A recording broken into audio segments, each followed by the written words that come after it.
Rafa Rius, ¿qué hay? Buenos días. Hola Manolo y nuestra audiencia, buenos días. Pues vamos allá con lo que hay por ahí por el mundo. Y para empezar, Kamala Harris o el espejismo del cambio.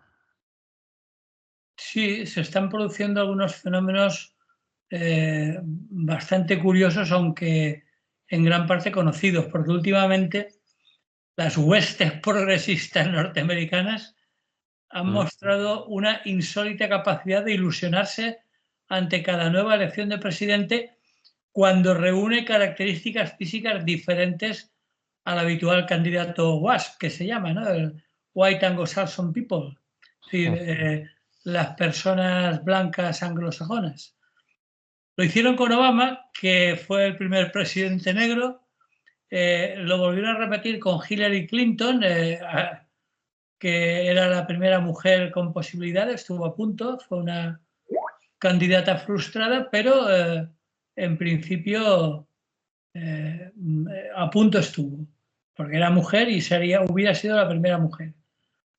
Y en ninguno de los dos casos, ni Obama en sus actos, ni Hillary en sus propuestas electorales, había nada que justificara ese optimismo en que algo importante iba a cambiar. Bueno, pues ahora ocurre tres cuartos de lo mismo con Kamala Harris, que tiene las dos características en una. Es decir, es negra y es mujer. Luego, por lo tanto, hay que esperar de ella lo mejor. Ya veremos. El caso es que la actual vicepresidenta y candidata presidencial del Partido Demócrata es de padre jamaicano y madre hindú. Es un ujú. ejemplo del crisol de etnias que forman la actual población de Estados Unidos. Ujú.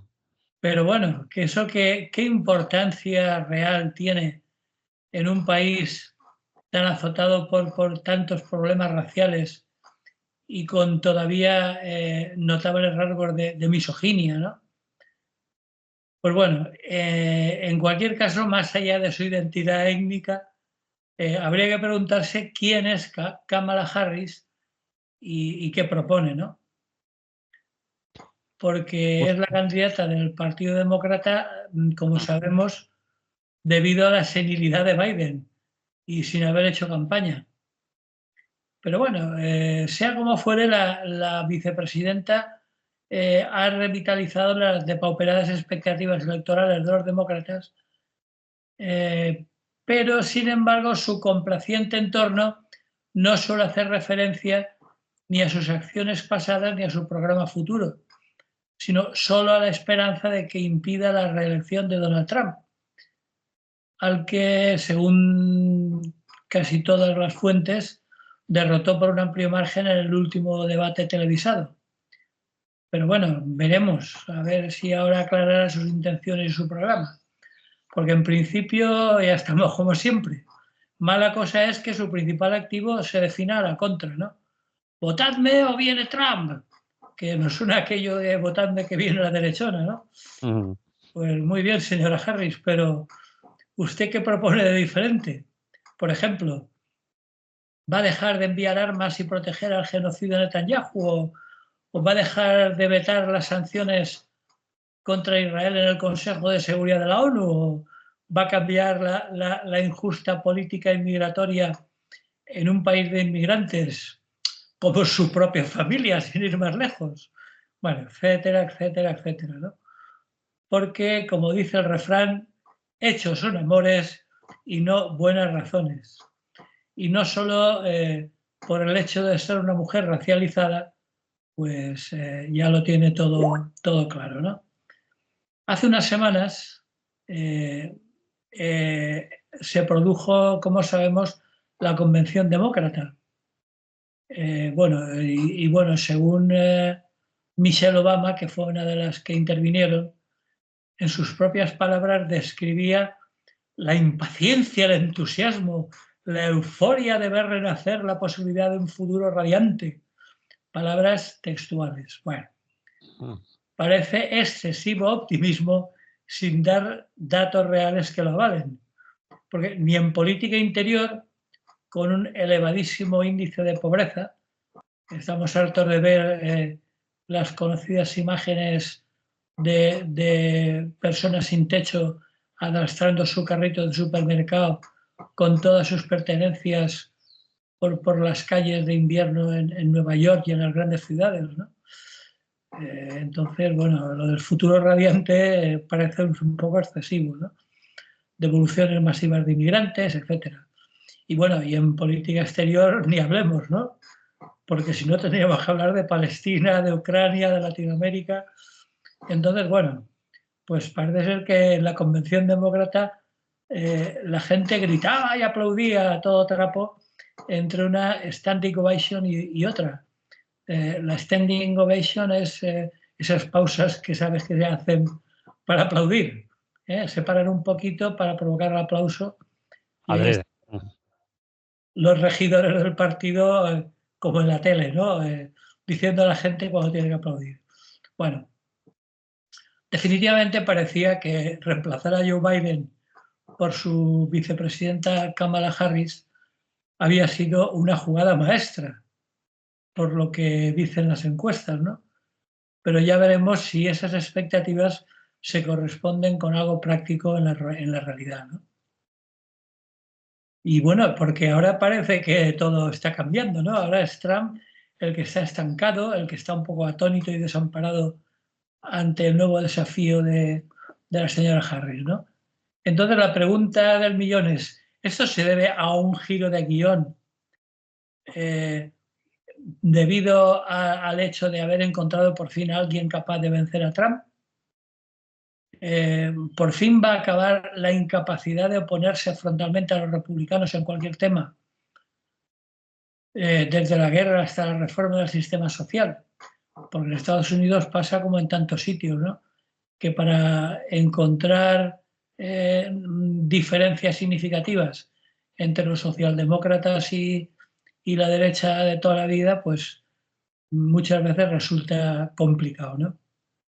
Porque parece que hablando de Kamala Harris nos hemos olvidado sus declaraciones de su veneración por los bancos, de su pasión por la innovación financiera, de su indiferencia por la vida sindical y las vidas de los trabajadores, sus cariñosas declaraciones de amor a la clase emprendedora que llama ella, en fin.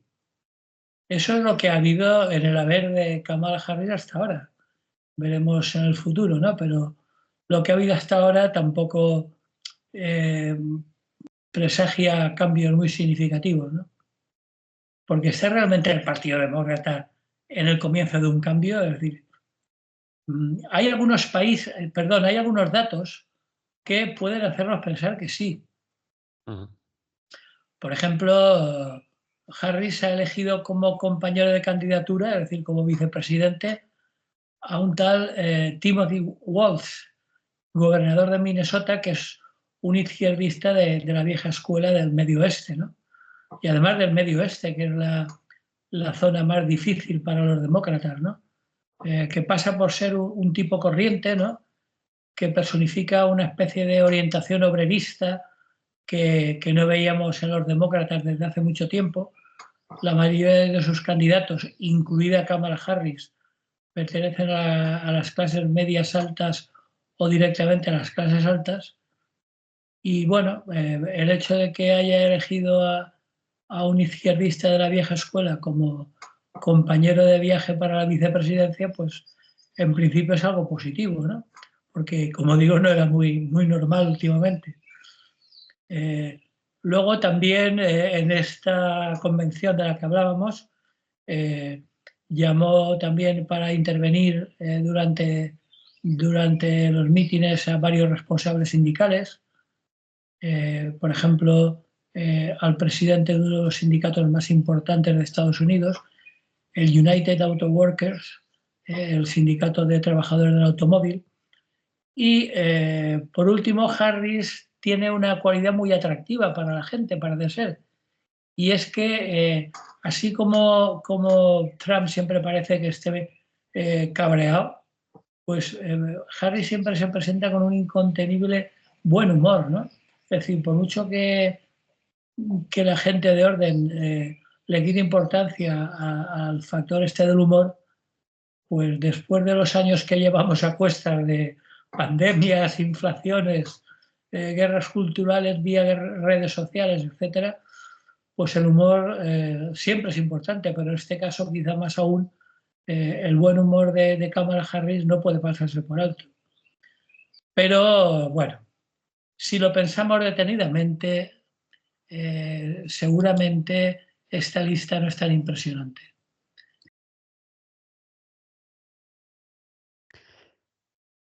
A ver, Rafa, te he perdido. Has tocado algo y se te mueve en los labios, pero no sale sonido. A ver si has anulado el micro.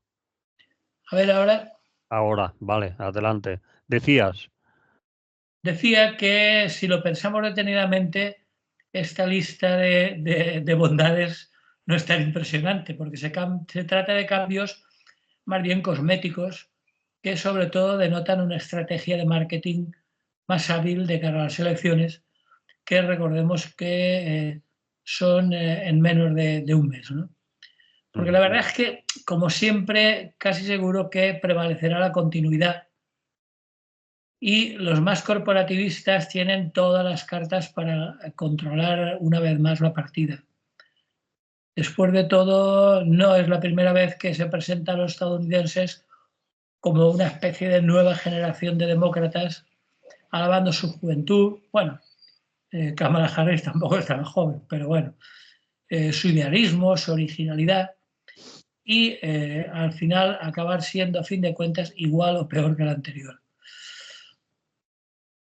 Bien, de todas maneras, yo estoy pensando todo el rato, escuchándote, que lo único que algunos medios han tomado un poco como diferencia importante con Trump, pues son esos signos que has ya tú nombrado, o esos más que signos, hechos que tú has nombrado, es decir, que sea mujer, que sea de raza negra o una mezcla de, etcétera, pero no han profundizado en ningún caso en lo que tú intentas decirnos, es decir, la política real de los demócratas y los republicanos, que en cuestiones importantes, sobre todo de política exterior, siempre ha sido la misma o parecida, o muy parecida, más que parecida. Por ejemplo, en el apoyo a Israel, que es una cosa que se mira mucho, pues prácticamente lo mismo, no cambia Sí, nada, sí, ¿no? no, en esta convención última apostaba por lo que siempre va, por aquí no había, en política exterior apenas había novedades. Sí. Por ejemplo, apostaba por una estabilidad internacional, un término muy ambiguo que vaya usted a Sí. saber lo que significa, ¿no? Mm. Pero por otra parte también dijo confiar en el hecho de que el ejército estadounidense seguirá siendo el más poderoso del planeta. Expresó su gran admiración por las Fuerzas Armadas. Incluso llegó a decir una frase que me he apuntado porque dice, son las más letales del planeta. Pues, vaya orgullo, ¿no? ¡Hala! Tírale y que no pare. Que siga para siempre la guerra sin fin. En fin, porque la candidata demócrata, la señora Kamala, adelantó por la derecha a Trump con un llamamiento a un ejército más fuerte, a unas fronteras más vigiladas, a una mayor firmeza con China. Y bueno, y luego, claro, a partir de ahí, pues empezó a prometer de todo a todo el mundo, ¿no? Los consumidores verán, según ella, los precios bajar. Se facilita, eso sí, dentro del capitalismo más ortodoxo, se facilitará el acceso al capital de las startups, las empresas que empiezan, ¿no? Trabajo y capital, según ella, irán cogidos de la mano. La vivienda dejará de estar tan cara. Eh, bueno, también ha dicho que ya veremos, que si no se queda el agua de borrajas, que se mostrará inflexible en la lucha contra la violencia por arma de fuego. Bueno, Ya. no me creo nada, pero bueno, decirlo lo tenía que decir como buena militante demócrata, ¿no? Pero Bueno, bueno. el poder que tiene esa agrupación, que no sé el nombre exacto del rifle, como no sé si tiene un nombre concreto que yo no me... National Rifle Association, la Asociación Nacional del Rifle. Esa es, esos tienen mucho poder, son casi un lobby no tan importante, pero sí como el lobby judío. Es decir, que nadie se atreve contra ellos totalmente. Por eso está templando gaitas cuando le preguntan de vez en cuando a Kamala Harris, ¿usted tiene una pistola? Y ella contesta siempre que sí, y que cuidado, que puede dispararla si alguien entra en su casa. Es decir, que sí, pero no. Un poquito, un poquito para diferenciarse quizás del otro que está porque lleve cada uno una ametralladora en el bolsillo si hace falta, pero No, no, sus... pero además que en la convención lo ha dejado claro, ¿no? Mm.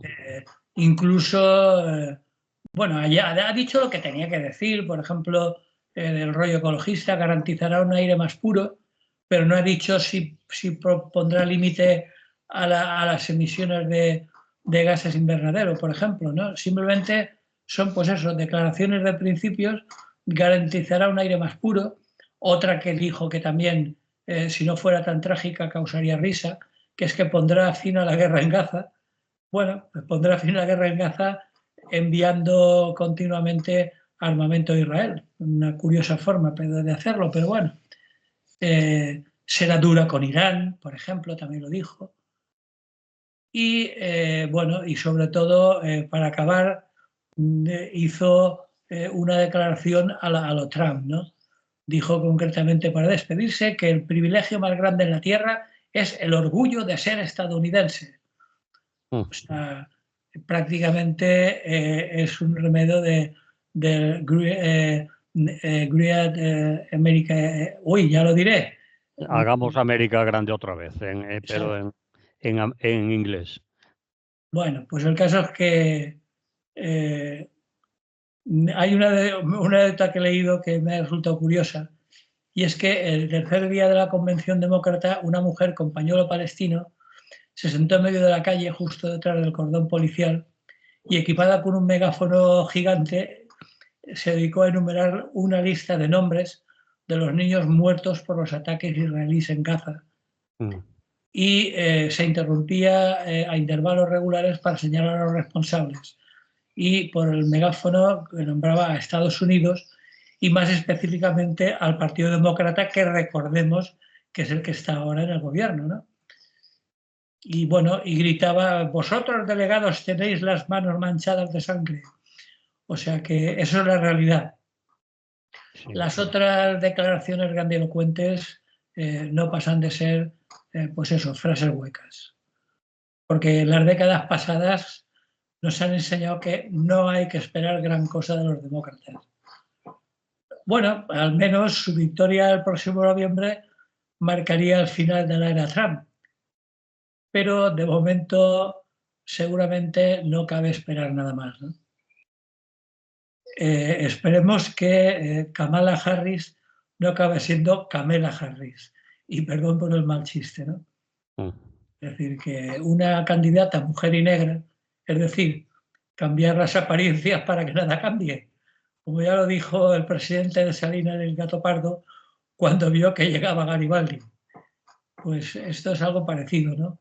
Cuando los demócratas han visto que llegaba otra vez Trump, pues han dicho lo que tenían que decir, pero la realidad nos demuestra que es dudoso que pueda suponer algo distinto. Muy bien. ¿Algo más o le ponemos música? No, como se acercan las elecciones, tiempo tendremos de extendernos. Si te parece, ponemos un poco de música.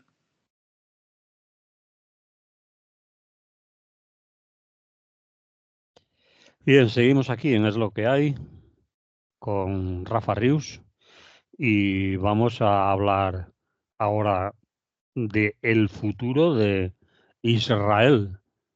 ¿Vas a hablar del futuro de Israel, solo de Israel o de la Sí, sí, zona? sí, no, no, de Israel, de Israel. Israel concretamente.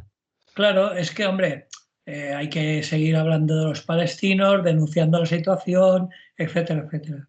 Pero hoy me gustaría detenerme un poco en Israel, en lo que significa Israel. Porque de entrada yo empezaría con una hipótesis en forma de afirmación. La situación de Israel en su actual contexto geopolítico es insostenible a largo plazo. Es decir, que tal como está la cosa, no puede sostener una guerra eterna, ¿no? Por mucho que reciba el apoyo incondicional de Estados Unidos, por mucho que siga ignorando las resoluciones de la ONU y el Tribunal Penal Internacional, por mucho que desarrolle tecnológicamente su armamento, pues para mí es incontestable que no puede sobrevivir eternamente rodeada de enemigos de sus crímenes, ¿no? Es decir, recordemos que desde un punto de vista geográfico, más allá de su expansionismo imperialista, Israel es un pequeño país rodeado de un cúmulo de países islámicos o al menos con fuerte componente islámico y por lo tanto para Israel enemigos. Por hacer un repaso rápido, empezando por el norte, Líbano, Siria, Jordania, Irán, Irak, Egipto, bueno, o sea, porque no hablamos evidentemente de los países del Golfo ni de Arabia Saudí, que como sabemos se dedican a templar gaitas con Israel, pero en cualquier caso, eh, todas sus fronteras, prácticamente todas, suponen países potencialmente enemigos. De momento ahora solo lo tiene con Palestina, con Libia, con Líbano, perdón, con Libia, dejemos a Libia que ya tiene bastante con lo suyo, con Líbano, con Siria, con Irán, con el Yemen, es decir, Joder. sí, sí, sí, es que claro, o sea, y que eso se prolongue indefinidamente porque el islamismo, junto con sus grupos más radicales, no va a desaparecer de la noche a la mañana, ni Israel va a poder destruirlos a todos. Es decir, es imposible. Entonces, más pronto o más tarde, cuando los integristas religiosos y la ultraderecha dejen de imponer su ley, es decir, cuando por fin, si es posible, en unas elecciones que se supone que son democráticas, cuando la mayoría de ciudadanos judíos asuman que así no pueden seguir, de hecho, por muchos escudos de hierro que tengan, más de un pepinazo les caerá y están en continuo peligro, pues hay un momento en el futuro en que tendrán que dar un giro de 180 grados a su política expansionista de continuas masacres en todas sus fronteras, ¿no? Entonces, por eso me refería yo que quería hablar en concreto de Israel, porque según mi análisis es una situación insostenible para ellos a medio y largo plazo, ¿no? Aún con el apoyo de Estados Unidos, que es un apoyo incondicional, porque esto Sí, que está no, haciendo Israel se lo mantiene con Estados Unidos, si no, imposible. no, eso está claro. Pero por eso decía que ni siquiera Ni con el siquiera. apoyo incondicional de Estados Unidos, yo lo más interesante para mí y lo que menos información tenemos, yo al menos no tengo datos, es cómo es la vida cotidiana en el interior del Estado de Israel, no solo para los palestinos que sufren el apartheid en un Estado judío, sino para los propios ciudadanos judíos que, como digo, al estar rodeados por países hostiles, están, me imagino, que estarán todos los días con el aire en el cuerpo, ¿no? Es decir, a ver cuando el escudo este de hierro antimisiles tiene una grieta y nos cae un pepinazo en la cabeza, ¿no? Es decir, así no se puede vivir eternamente. Ese es el análisis que yo hago. Es decir, en un momento u otro, los ciudadanos de Israel tendrán que exigir a sus mandatarios y a su ejército que dejen, que cesen las hostilidades y que asuman que esa guerra continua y permanente no puede seguir así. Recordemos que están así, bueno, hay quien se remonta a principios del siglo XX con la llegada de los primeros sionistas, pero solo con que retrocedamos a la independencia en el año 48, pues son casi 80 años de continuos conflictos que no llevan trazos de que vayan a acabar en ningún momento, por lo menos a corto plazo, ¿no? Por lo tanto, los ciudadanos judíos moderados, incluso de izquierdas, porque hay datos curiosos, ¿no? Por ejemplo, la mayoría de rehenes que según los servicios de inteligencia judíos están todavía en poder de Hamas, son habitantes de kibbutz, que si recordamos es, digamos, el ala izquierda del judaísmo, ¿no? Es decir, es una especie de socialismo judío un poco extraño que tiene ya una larga experiencia desde los años 50, 60, ¿no? Y que son precisamente los que están padeciendo las consecuencias de la actitud de su gobierno y de su ejército, ¿no? Por lo tanto, quiero creer que en un momento dado los judíos moderados, los judíos laicos, por entendernos, van a ser mayoría y van a imponer sus condiciones para que cese la actual locura, ¿no? Porque para mí lo que es evidente, y por eso lo comentaba, es que la situación actual no se puede prolongar indefinidamente.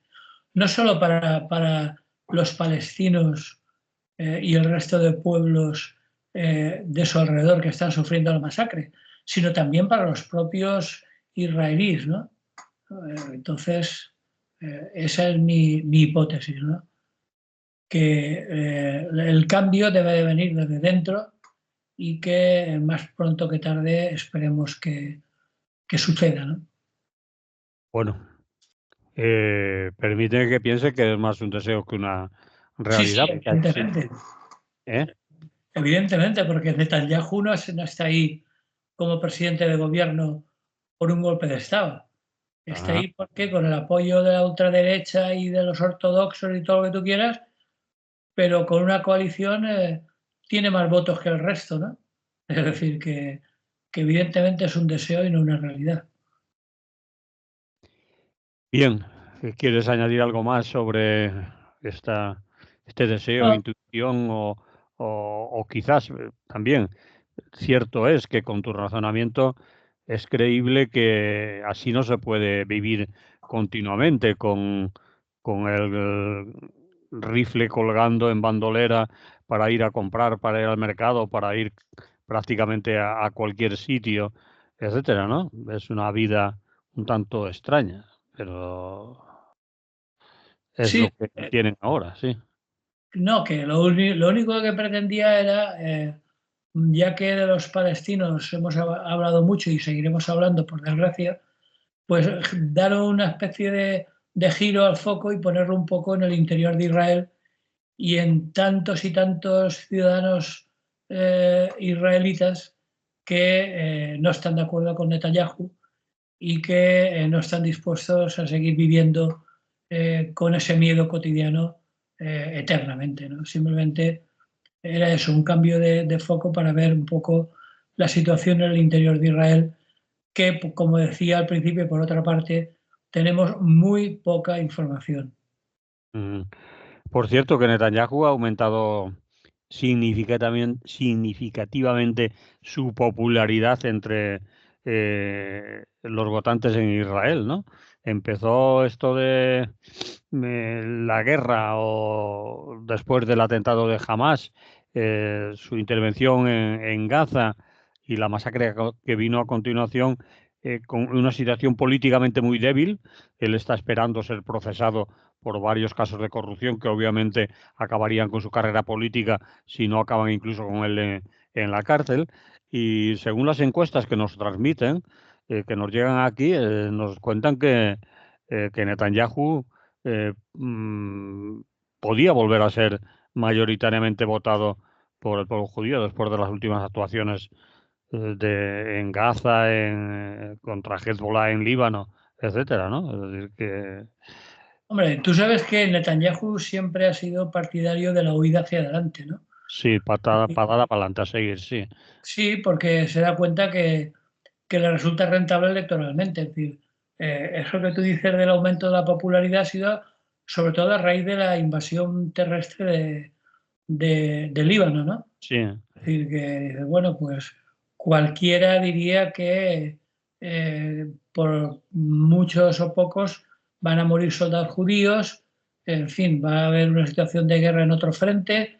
Bueno, pues parece ser que no, pero no todos, ¿eh? Insisto, es decir, que si lo comento es sí, porque hay mucha gente, muchos grupos sociales, sin ir más lejos, los familiares de los secuestrados, que muchos de ellos habrán muerto ya en los bombardeos del fuego amigo israelí, pero bueno, eh, mm, todavía hay significativas manifestaciones en contra de la política de Netanyahu, ¿no? Entonces, bueno, esperemos acontecimientos y aunque sea más un deseo que una realidad, lamentablemente, pero esperemos que eh, haya en el interior de Israel una masa crítica de personas suficiente como para parar este desatino, ¿no? mm. Muy bien, vamos a otra cosa. A ver, este tema es polémico, nos entretiene bastante año tras año en análisis, discusiones, puntos de vista, etcétera. El 12 de octubre, Día de la Hispanidad o de la Raza. Lo cierto es que se celebra la fiesta, lo que podríamos llamar, comparándola con otros países, la fiesta nacional de, Sí, sí, sí, sí. ¿no? Es la fiesta nacional. Lo del titular iba de cachondeo. A Es un ver, titular franquista. Es eh, decir, en tiempos de Franco era el Día de la Raza. No sé qué raza, porque en España hay de todas. Pero bueno, en concreto yo recuerdo que se llamaba el Día de la Raza. mm, Eso era durante el franquismo. Ahora lo maquillan, lo han reconvertido en fiesta nacional para conmemorar que Colón, que al menos no era terraplanista, por lo que se vio, pues mira, dando la vuelta a la bola, mientras pretendía llegar a la India en su expedición comercial, se tropezó a mitad camino con una isla del Caribe. Y a partir de ahí, pues bueno, se ha creado toda una mitología de la conquista española de América. Bueno, española, portuguesa y de unos cuantos más, pero bien. Pues bueno, parece ser que los sucesivos gobiernos españoles están orgullosos de haber descubierto América hace más de 500 años hasta llegar a convertir la efeméride en fiesta nacional, ¿no? Bueno, en primer lugar es falso. Es decir, es un error injustificable decir aquello tan socorrido de que Colón descubrió América. Mentira cochina. En todo caso, la habrían descubierto las poblaciones autóctonas que desde Alaska a la Tierra del Fuego fueron poblando el continente desde el Neolítico. Esos fueron sus auténticos descubridores, ¿no? Cuando llegaron los españoles, allí ya vivían personas desde hacía bastantes siglos antes de finales del siglo XV, ¿no? Y bueno, y habían desarrollado sus propias civilizaciones, algunas tan importantes como los incas, mayas, aztecas, etcétera, ¿no? Pero como no era Europa, pues al parecer pues todo esto no existía y estaba por descubrir hasta que llegaron los europeos a descubrirlo, ¿no? Y bueno, y a partir de ese momento fundacional, pues lo que conocemos sobradamente. Es decir, se podía resumir con el viejo refrán de a Dios rogando y con el mazo dando. Es decir, lo que se conocía como la política de la espada y la cruz. Es mm, decir, la rapiña, el saqueo, la imposición de un régimen colonial, el racismo, la esclavitud, la intolerancia religiosa, el control en régimen de monopolio en el comercio y la falta de libertades de unas monarquías absolutas como las de España y que todo ello era norma de obligado cumplimiento. Por lo tanto, como tantos y tantos pensamos, nada que celebrar, ¿no? Aunque bueno, tampoco, y esa es una de las polémicas más divertidas por decir algo, de los últimos tiempos, tampoco es que a esta altura vaya yo a pedirle perdón a López Obrador por algo en lo que no me siento implicado simplemente por el hecho de tener pasaporte español y por hechos ocurridos hace más de 500 años, ¿no? Eso también es algo que se comenta mucho, sobre todo este año, ¿no? Después de lo que ha sucedido con la no invitación, la carta al rey, el hecho de que no haya estado nadie presente oficialmente en representación del Estado español en la toma de posesión de la nueva presidenta, etcétera, etcétera. Si sería conveniente pedir disculpas, perdón, aunque fuera de una manera un tanto, bueno, obviamente sin tener nada, como tú dices, los que ahora estamos aquí, que ver con lo que sucedió entonces, ¿no? Pero que otros países de Europa lo han hecho. Han pedido disculpas por lo que sus antepasados hicieron en aquellos tiempos, en aquellas tierras. Eso es tan difícil de hacer. Es un acto de soberbia, es un acto de... Yo te puedo asegurar, Manolo, que en cualquier caso que trabaje el rey, que los deja para rápido, ¿no? Es decir, que las pida el rey. Yo no tengo nada que pedir, ni me siento implicado por cosas sucedidas hace 500 años, eh, ni mucho menos voy a pedirle perdón a López Obrador, porque antes tendría que pedir perdón a él, pues, por los feminicidios de Ciudad Juárez, por los más de 40 asesinatos de Ayotzinapa y por tantos y tantas otras cosas que deberían de pedir perdón en un país con 30.000 asesinados al año de media, ¿no? Entonces, bueno, yo lo único que puedo decir es que, y si me permites hago un inciso, Ajá. si Francia celebra su día el 14 de julio por aquello de la toma de la Bastilla, la Revolución Francesa, la República y el fin de los Borbones, el fin literal, claro, en la guillotina, pues ¿por qué no celebramos en España otro 14? En este caso el de abril, en el que también se proclamó la República y le tocó salir por piernas al tatarabuelo del actual Borbón. O sea que tampoco estaría mal. No estaría mal, pero no está al horno para bollos. Ya ves las querencias a las monarquías en nuestro país de la clase política y aledaños y de las clases poderosas, ¿no? Que a pesar de los audios que ahora, bueno, es curioso, ¿no? Que sea para algunos una anécdota, los audios que estamos escuchando del emérito, etcétera, etcétera, aún no son capaces, como pedía, por ejemplo, el señor de Esquerra Republicana en el Congreso de Diputados, que esas cosas debían ir al Parlamento en vez de ser motivo de tertulia y de revistas del corazón, ¿no? Que es algo para discutir sobre la transición española y cómo se llevó a cabo y de qué trajo la democracia aquel señor, ¿no?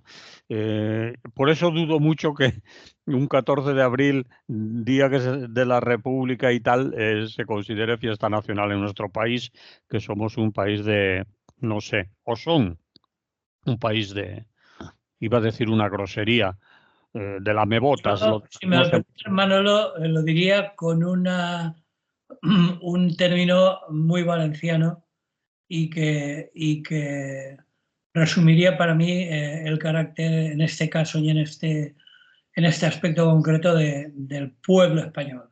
En Ajá, Valencia se llama mesinfot, sí. es decir, traducción castellana, me la suda. Es decir, la cuestión de la forma de Estado, de si monarquía o república, o si es legítima una monarquía impuesta por un dictador asesino, o habría que hacer un referéndum con garantías para decidir la forma de Estado entre república y monarquía, etcétera, ¿no? Eso está muy lejos en estos momentos, porque tiene muy poca, hay muy pocas personas que manifiesten su interés, incluidos, como tú decías, algunos partidos como Esquerra Republicana, que incluso en su nombre tiene el apelativo de republicana, ¿no? Entonces, bueno, digan lo que digan, yo lo veo muy complicado, pero No por ello, ahora que llega la celebración del 12 de octubre con algo tan absolutamente injustificable como la conquista de América y la monarquía borbónica, pues bueno sería recordarlo y volvérselo a plantear. Muy bien. Así que bueno, pues eso. Menos patriotismo de baratillo, menos celebraciones retóricas y vacías y más políticas efectivas que mejoren la vida de las personas que vivimos en ese territorio al que han dado en llamar España. ¿Eh? Que la gente, en cuanto ven un partido de fútbol o cualquier otra manifestación, incluso cuando ven el desfile militar por el Paseo de la Castellana, pues sienten su corazoncito latir aceleradamente, porque aunque no lleguen a los ejemplos de los partidarios de Trump, pero sí que es cierto que hay mucho patriotero por ahí suelto. Entonces, bueno, pues simplemente recordar que el 12 de octubre tiene poco que celebrar. Muy bien. ¿No quieres añadir nada más? ¿Lo dejamos aquí? ¿Acabamos? No, como estamos muy cerca, de hecho, eh, estamos a 2 días de la efeméride, pues simplemente a 2 días, no, a uno. A uno, es mañana. Mañana. Mañana para los que nos oigan en primera emisión y Sí, prácticamente en directo, para los que lo oigan en otro momento, el 12 de octubre, estamos ahí. estamos llegando, pues recordar una vez más lo que significa y recordar un viejo, con ello acabo, un viejo post-it, una vieja pegatina de un mítico partido que no se presentaba a las elecciones, que era el Parrus. Hizo una pegatina que era una bandera española rojigualda, ¿no? Y veías unas letras en medio y cuando te acercabas decía, me cago en todas las patrias. Bueno, pues yo me apunto. Muy bien, pues así vamos a terminar, ¿te parece? Me parece perfecto. Pues sale, Rafa. Hasta la semana que viene. Si no pasa nada, si todo va bien, volvemos a hablar por aquí, ¿vale? Vale, salud y buen día. Salud.